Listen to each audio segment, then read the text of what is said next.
Hello and welcome back to Monaco, and as the sun dips down behind the Monte Carlo skyline behind us, I'm going to try and give you a little bit of a wrap-up of what happened in today's Monaco ePrix. It may not have been the most exciting race we've ever had in the world, but believe me, there was an awful lot going on. So let's start here with Techeetah, and it wasn't the race they really wanted to have today. On one side of the garage with Esteban Gutierrez, in only his second ePrix, of course, he scored more points, so that's a positive. He had a fairly decent race. It was fairly uneventful for his point of view, but from where he started back in P13 on the grid, actually to score points from there on a track that's so difficult to overtake was pretty good going. He was under investigation for an unsafe release. I can tell you there was no further action required with that.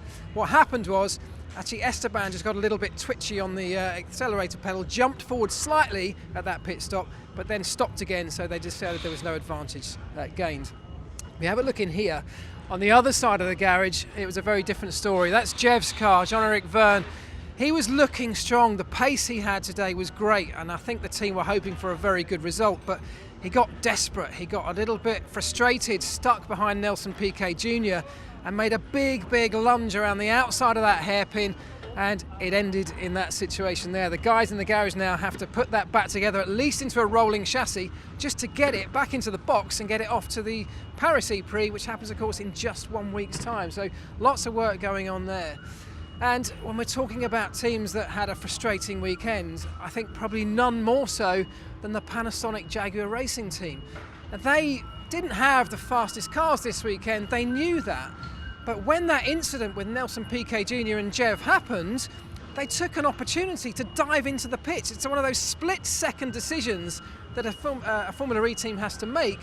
They thought they'd dive into the pits and it could get them an advantage, because if the stewards had decided not to bring out the safety car and actually go for a full course yellow, they would have come out the pits first and ended up moving all the way up the order, and it would have been an inspired decision and a very different result. In the end, it was a safety car that came out instead of full course yellows, and actually, because of where the safety car came out, it caught them out badly, and in the end they had to be released from that safety car train, do an extra lap and come back round to the back of the field, and it really hurt them. 1 lap later or 1 lap earlier with that safety car decision, and things would have been very different for them. Next, EV. Now this was also a tale of two halves, of course, because we know what happened to Nelson Piquet, get caught up in that incident with Jev. Nelson kind of got away with it because his car was damaged, but not too badly that he couldn't continue, and he managed to get back round, and because that safety car happened when it did, he managed to get into his second car within a window that meant he could still get to the end of the race without having too much penalty, and he actually managed from P3, where he had the incident, to end the race in P4, another haul of points, and he said to me afterwards that that was probably the best he could have hoped for today. He thought, and the teams are always looking at what other teams are doing, he thought that Jev was on a slightly different strategy to him, probably could have gone for 1 extra lap by the time they did make their stops if it hadn't come into that incident, and Piquet would have ended up losing that spot. So P4 probably as good as they could have hoped for. Oliver Turvey, just very quickly, Oliver Turvey actually ran out of energy. He didn't finish this race. He was under pressure for an awful lot of this race, trying to defend very hard, ended up getting to 0 battery power, a battery energy situation, and didn't finish the race. So really frustrating for him. The team are looking into operationally how that happened. I think there are some miscommunication issues as well as technical ones going on there. MS Amlin Andretti. Now again, this whole pit lane seems to be a tale of frustration this afternoon. Robin Freins actually ran out of energy as well, so close to the checkered flag that he coasted across the line to take the checkered flag. What happens with these cars nowadays is when you reach your limit of 28 kilowatt hours of energy, the car actually shuts down, it switches off, and essentially you lose all power. That's exactly what happened to him, but he was so close to the end of the race that he managed to coast his way across the line. So cutting it very fine, I suppose we could say there. On the other side of the garage, Antonio Felix da Costa. Now, he had a difficult afternoon. He was running inside the top 10, had a difficult pit stop in which he thought he'd had an unsafe release. As it happened, he hadn't had an unsafe release. It was a slight miscommunication error. But because he thought he'd had one, because he thought he'd left the pits too early, he got further down the end of pit lane here and actually decided he was going to back off because he thought he'd gained some time. Now what happens when you back off here is you have the potential to drop below the minimum speed limit, and that's exactly what happened. 48 kilometres an hour is the minimum speed limit. He ticked down to 44 kilometres an hour. That's an instant penalty, and he had effectively a drive-through penalty applied after the race, which dropped him from P9 down to P11. Now Venturi. Now actually this was again a sort of tale of two halves, if you like.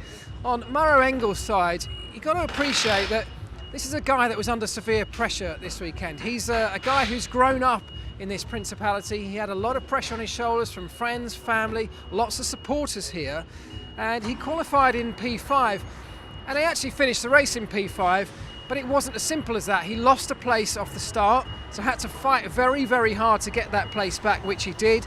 Came under huge pressure from Felix Rosenqvist for a large part of the race, but managed to hold off that pressure. So P5, from starting P5 in the grid, actually I think is a fairly decent haul of points for him.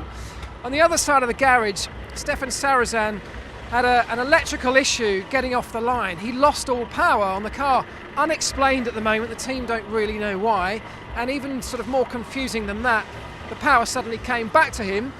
He managed to get the car going, and he didn't have any further issues with that in the race. So it's slightly unexplained at the moment, and of course the team will have to get have a deep look into that to understand it. We've only got a week, don't forget, before the Paris ePrix. Doesn't give any of these teams very much time to understand the issues they've had and overcome them, but that's certainly one that they've got to try and do.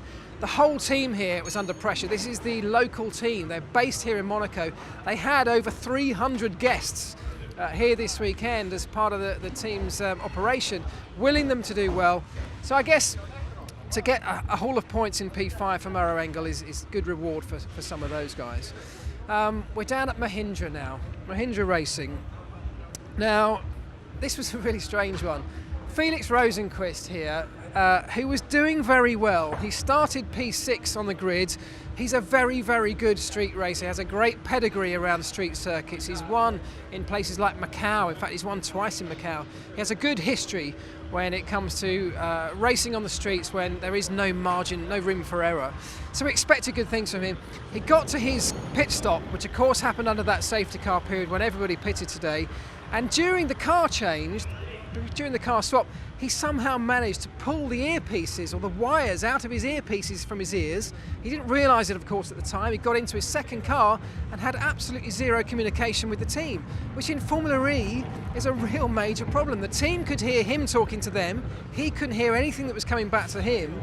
And so by the time they realised that this was an issue, the team said to me that he was so switched on, so clever in realising that there was potential that his communication was coming back to the team, although he couldn't hear anything, that he was giving them messages such as, you know, if you can hear me, put this number on the pit board so I know. And the guys had to do that. They started communicating him via the pit board. It took them a few laps to get that communication up and running, but by the end of that they did manage to have some form of communication, and that really helped him to sort of straighten his energy targets out towards the last 10 laps of the race, and he finished P6, which I think is actually a great result given what he went through today. On the other side of the garage, Nick Heidfeld started in P8 and got himself that podium, which I don't think any of us predicted. A great result for him. He made up 4 places off the start, which really was the story of his race. This is such a difficult place to overtake, and the team said those 4 places that he made up at the start were all about his clever positioning going through turn 1, that melee of turn 1 where there's lots and lots of cars on top of each other. Very, very difficult to, or very easy rather, to get caught up in that melee. And Nick Heidfeld was very, very sensible, very experienced. That experience ahead of him really playing into their hands today. So P6 and P3, I think, a pretty decent result for them. They are getting stronger and stronger, and they know that. They've got a good car, and they are really in that bunch just behind the Renaults and the Apps. So I think there's lots of positive stuff to come from them. Right, here we are, Faraday Future Dragon Racing. Now, every time I do one of these videos, I feel like I'm talking about missed opportunities with these guys, sort of operational errors, that silly little tiny errors, and they are tiny, but in Formula E, the tiniest error can really, really hurt you.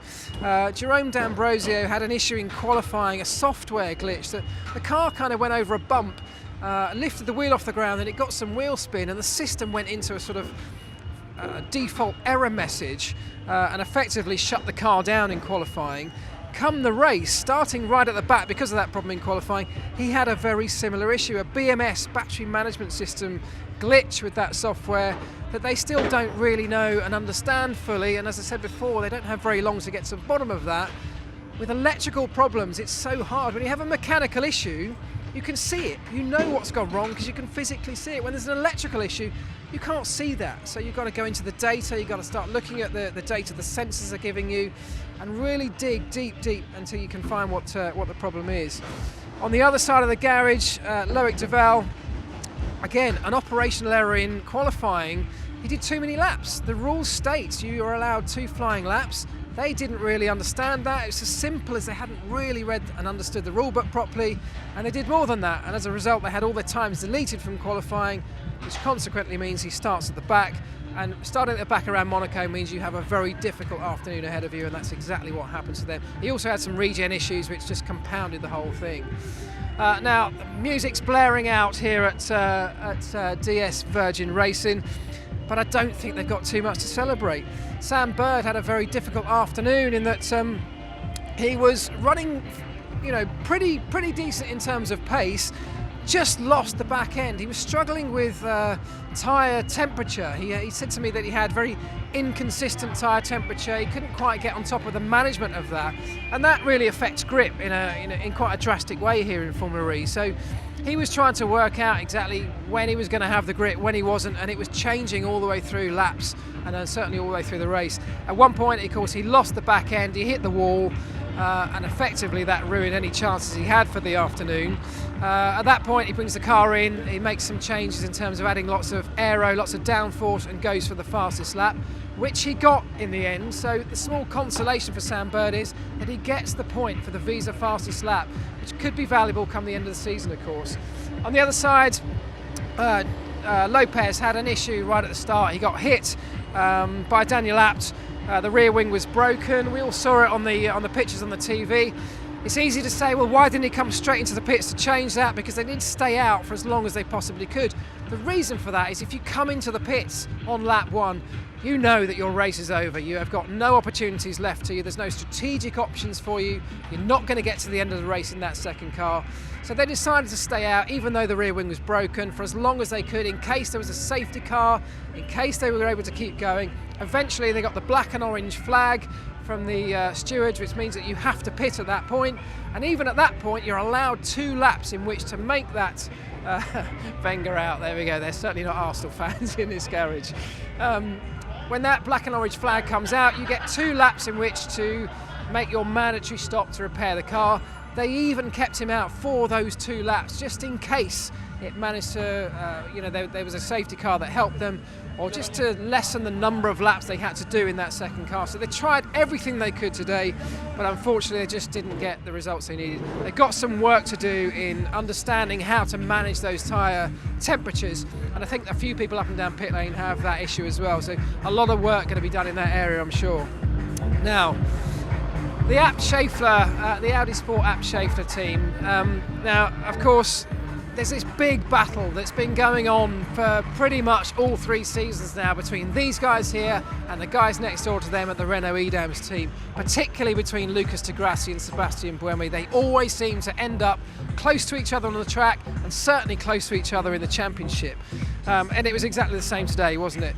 Di Grassi chased him all the way. He had very, very good pace. The guys in this team here are really happy with how they've developed this car in terms of closing that gap down to the Renault team. The Renault Edams team had a huge advantage at the beginning of this season, and 5 races in, the Abt team now have closed that up to a very, almost negligible number now. We saw today that Lucas di Grassi was able to fight with Sebastian Buemi at different points in the race, came very, very close, obviously just couldn't overtake.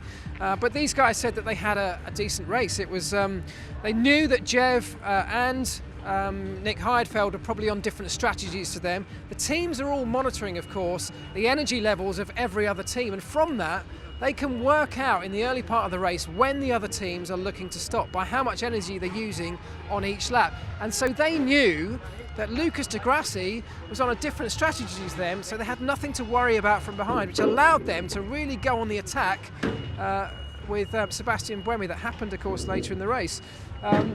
One of very few overtakes in the race that we saw on the footage today came from Daniel Abt when he overtook Robin Frins at the hairpin. It was a brave move. It's very, very difficult to overtake here. And most of those gains, I have to say, in terms of lap time, the development, has come from the software guys. The team were very quick to praise the software guys in their team, because that is the biggest and most productive area of development in Formula E right now, and they're doing a good job of it. Now here we are, the last team, and the team with the big trophy in the back of their garage somewhere, and the champagne as well, Renault Edams. When I spoke to the team afterwards to talk about any issues they might have had, the story of their race, they didn't have any. This was one of the plain sailing events that they've been to. Everything ran smoothly. No issues with the cars, no technical issues. Operationally, they went everything to plan.